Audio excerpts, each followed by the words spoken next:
Bismillahirrahmanirrahim. Assalamualaikum warahmatullahi wabarakatuh. Alhamdulillahirabbil alamin wassalatu wassalamu ala asyrafil anbiya'i wal mursalin sayyidina Muhammadin wa ala alihi wa sahbihi ajmain. Amma ba'du. Alhamdulillah, kita bertemu kembali di pertemuan yang keempat insyaallah ya. Kita masih membahas tentang kitab Tarikh Sunnah gitu ya. Salah satu mapel di Azhar yang ngambil jurusan Usuluddin. Nah, langsung saja, pada pertemuan kali ini kita akan membahas, mabahas kedua, yaitu Al-Mabhasus Tsani, As-Sunnah fi Asri Rasul Shallallahu Alaihi Wasallam.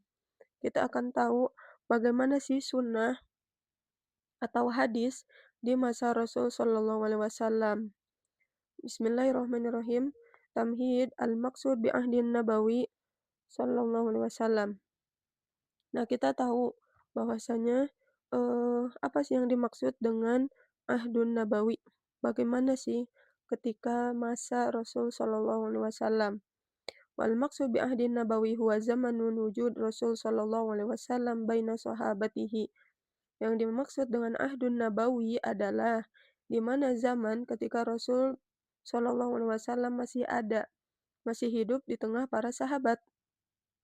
Ba'da bi'atsatihi ila an nakhtarahu jalla wa ala ila jawarihi. Setelah Rasulullah SAW itu diutus sebagai rasul gitu dan nabi. Wahya muddatun yasirah la tatajawaz rub'u qurni min umri zaman. Yang mana masa tersebut itu masa yang sangat singkat sekali. Yang sangat singkat yang nggak lebih dari 4 abad dari umur beliau gitu atau dari zaman ini gitu. Wal muta'ammalu fi hadhil muddah ma'a qasriha yajidu nafsahu amam madrasah bal jami'ah kabirah jiddan. Ya madrasatin Nabi sallallahu alaihi wasallam wa huwa ustadzuha.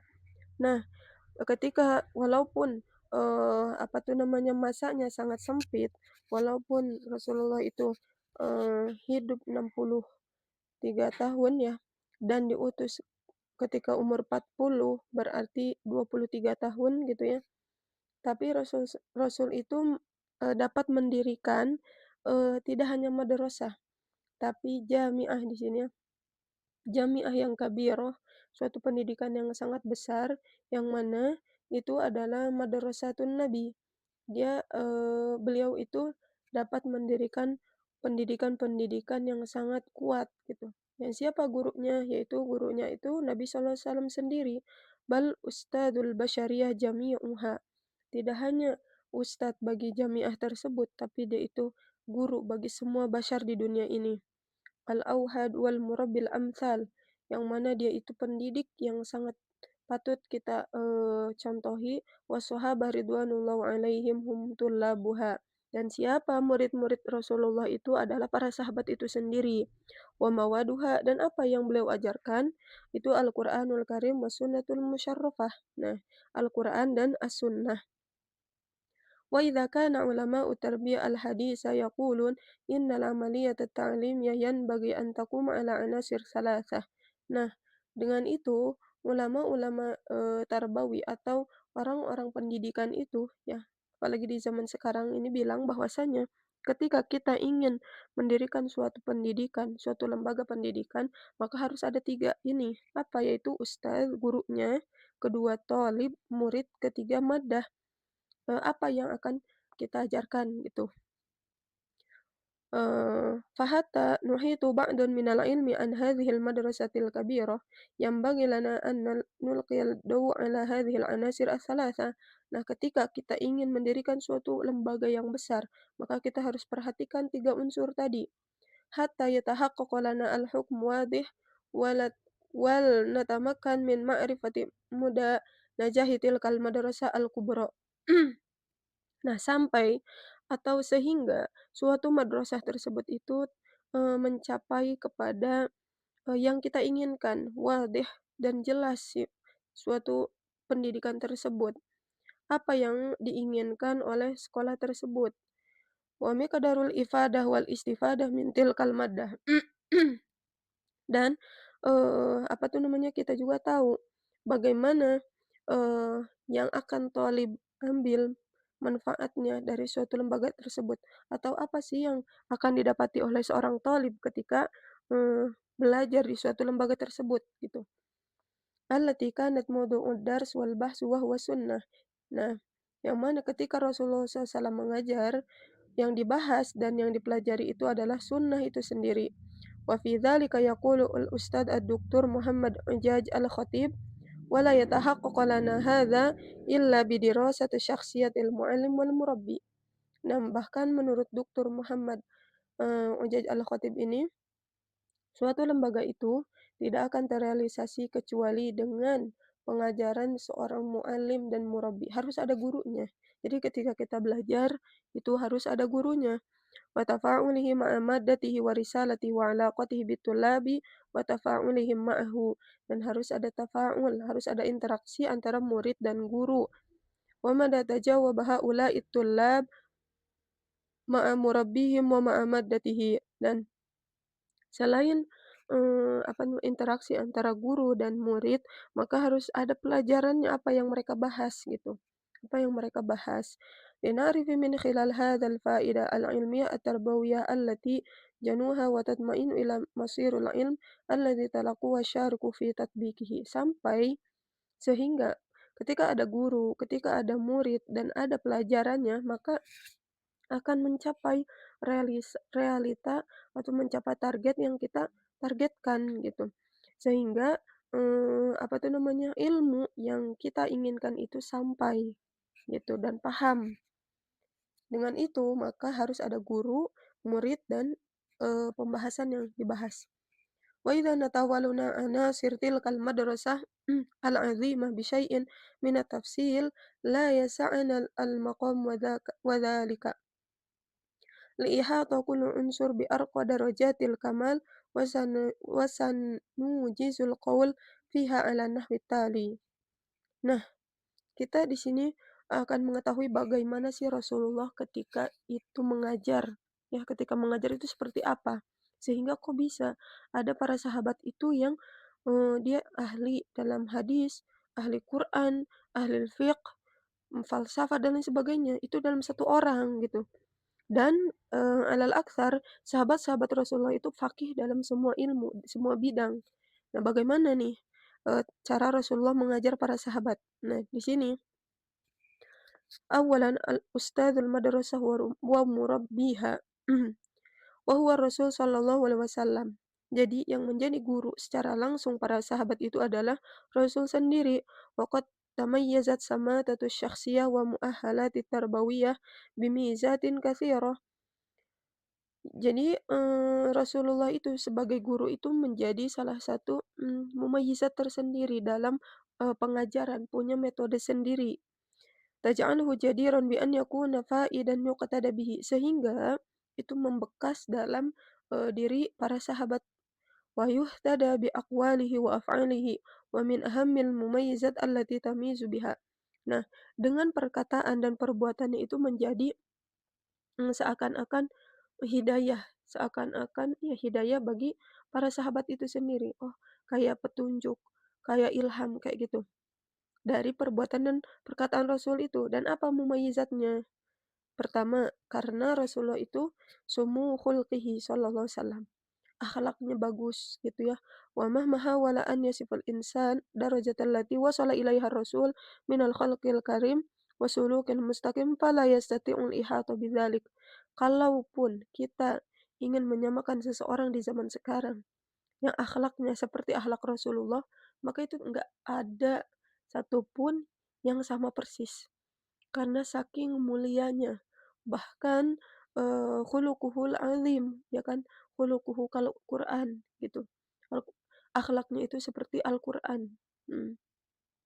Wa ma'a wa madza yaqulul wasif fi akhlaqin nabi ba'da an wasafahu rabbahu biqaulihi. Nah, bahkan Allah sendiri mensifati akhlak Nabi itu dengan apa? Wa innaka la'ala khuluqin azim, gitu.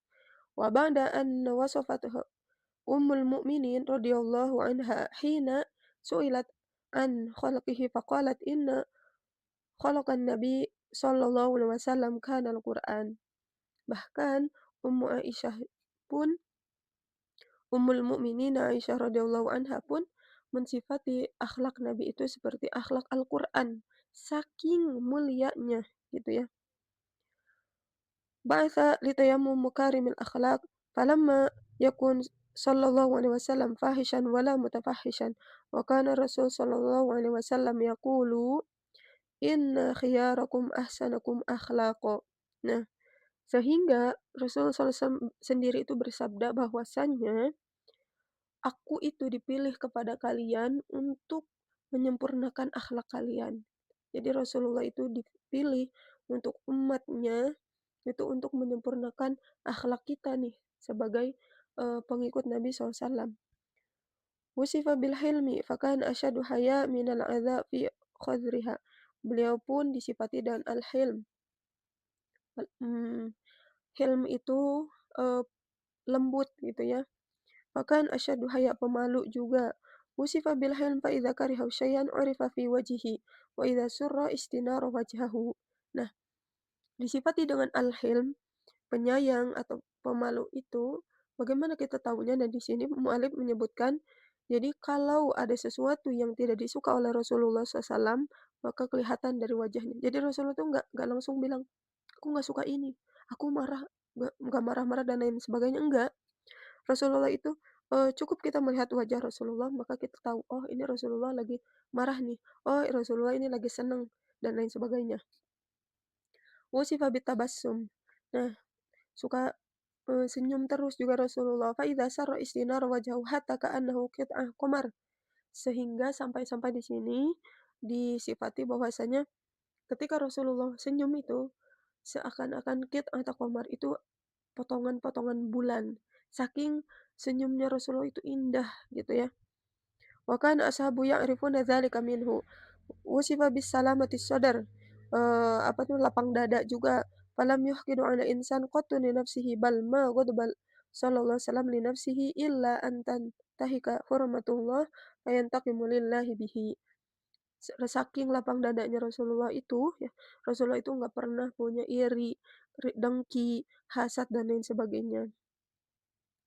Nah, itu yang pertama. Kedua, sayyidun nas fi ta'amulihi. Beliau disifati sebagai sayyidun nas. Apa ya, sayyid itu pimpinan ya. Wa kama kana samiyan fi akhlaqihi kana dzalika sayyidan fi muamalatihi. Selain, akhlaknya yang bagus, Rasulullah itu adalah sayyid, pemimpin para manusia. Wa kaifa la wa wa kaifa la wa qad ikhtarahu Allah Ta'ala liyakuna lil alam uswah wa qudwah. Gimana enggak gitu ya. Karena dengan itu Allah Subhanahu wa taala memilih beliau sebagai uswah wa qudwah, teladan. Apa kata Allah? "Laqad kana lakum fi Rasulillah uswatun hasanah," gitu. Jadi dalam diri Rasulullah itu adalah ada uswah dan qudwah. Ada, eee, apa namanya, ada jiwa-jiwa yang harus kita tiru, ada jiwa kepemimpinan di sana gitu. وفوق ذلك فالتعامل مع الناس بوجه طيب والصبر على أذاهم كان مبدأ أساسيا عند الرسول صلى الله عليه وسلم. أخبره ربه جل وعلا بقوله تعالى ولا تستوي الحسنة ولا السيئة ادفع بالتي هي أحسن. Jadi ketika Rasulullah selama bertaamul, selama bermuamalah dengan orang-orang, Rasulullah itu memiliki, cara yang bukan unik ya, cara yang, nggak bisalah, nggak ada orang itu bisa seperti Rasulullah gitu. Jadi ketika orang-orang berinteraksi dengan Rasulullah, pasti orang-orang itu nyaman, percaya gitu kan. Terus ketika, Rasulullah berdagang itu nggak ada kecurangan di sana misal, habis itu pokoknya semua orang itu percaya dan nyaman ketika interaksi dengan Rasul Shallallahu Alaihi Wasallam. Waqad amara Allah jalla wa ala bil afwi was-safhi wa huwa awwalu man yatamatsalu idza umira. Allah juga, memerintahkan kepada Rasulullah itu, pemaaf ya. Dengan itu maka Rasulullah adalah orang pertama kali yang senantiasa memaafkan. Apa kata Allah? "Khudil afwa wa'mur bil urfi wa a'rid 'anil jahilin." Jadi pokoknya Rasulullah itu beliau sosok yang, apa namanya, sempurna lah ya. Tapi, al-kamalu lillah ya. Ya maksud ana tuh sempurna itu di kalangan manusia seperti kita-kita lah gitu ya. Jadi nggak ada, satu pun sifat Rasulullah itu yang minus gitu. Semua plus plus plus plus. Yang ketiga ilmu Rasul sallallahu alaihi wasallam. Amma min nahiyatil ilmiyah faqad syarahallahu sadrahu wa 'allamahu ma lam yakun ya'lam. Kalau dari segi keilmuan, maka Allah lah langsung yang mengajarkan Rasul sallallahu alaihi wasallam. Fa balaghallahu sallallahu alaihi wasallam minal ilmi ghayah lam yablugha bashar siwahu. Jadi mauhibah dari Allah itu langsung Allah turunkan. Ilmu Allah itu langsung Allah turunkan kepada Nabi SAW. Sehingga tidak ada satupun manusia yang tahu kecuali Rasul SAW. Fakana al-muraji' al-awwal lil muslimin fi ahkamil Qur'an wa ta'alimil Islam. Nah, beliau adalah salah satu marji', salah satu sumber. Jadi kalau para sahabat itu nggak tahu suatu hukum, maka kembali kepada Rasulullah, langsung tanyain kepada Rasul sallallahu alaihi wasallam. Wa arafa siyaril umamil ghabirah. Beliau juga tahu apa tuh namanya? Sirah, sejarah para umat-umat terdahulu. Wa jama' ila dzalika ilmu ahlul kitab wa utiya jawami'ul kalam wa uhita ila janib ma'rifatihi bil ulumil ukhra allati tattasilu bil hayatil insaniyah. Nah, semua keilmuan itu beliau tahu, mulai dari umat-umat terdahulu, tentang ahlul kitab di sini ya. Habis itu beliau juga mampu jawami'il kalim, paham semua bahasa. Habis itu pokoknya keilmuannya itu sangat luas sekali. Yudriku kullu dzalika man ittaba akhbarahu sallallahu alaihi wasallam wa darasa siratuhu. Bagaimana kita tahu kita tahu tentang Rasulullah itu di sini kata muallif, maka silahkan untuk membaca sirah Rasulullah lebih dalam katanya. Qala ta'ala wa anzalallahu 'alaikal kitaba wal hikmah wa 'allamaka ma lam takun ta'lam. Nah, di sini, Allah menurunkan kepada Rasulullah itu Alkitab dan Al-Hikmah. Al-Hikmah di sini adalah sunnah, yang mana kita tahu bahwasanya fungsi sunnah itu untuk menjelaskan Alkitab yang, mujmal gitu. Pembahasan itu telah kita bahas ya di pertemuan pertama-pertama. Fa'alima daqa'iq ahkamil Qur'an, fahamalahu ilan nas, wa bayyanahu bisunnatihi at-tahirah wa sulukil mustaqim, fakana al-muallimil awwal wal mursyid as-sadiqil amin ila tariqil qawim. Maka kita itu akan tahu tentang hukum-hukum yang ada di dalam Quran ketika kita mempelajari As-Sunnah Sallallahu Alaihi Wasallam. Nah, mungkin untuk pertemuan kita kali ini sampai poin 3 dulu. Mudah-mudahan bermanfaat. Ihdinas siratal mustaqim. Kita tutup hamdalah dan doa kafaratul majelis. Alhamdulillahirabbil alamin. Subhanakallahumma wa bihamdika asyhadu an la ilaha illa anta astaghfiruka wa atubu ilaih. Subhanakallahumma wa bihamdika asyhadu an la ilaha illa anta astaghfiruka wa atubu ilaih. Assalamualaikum warahmatullahi wabarakatuh.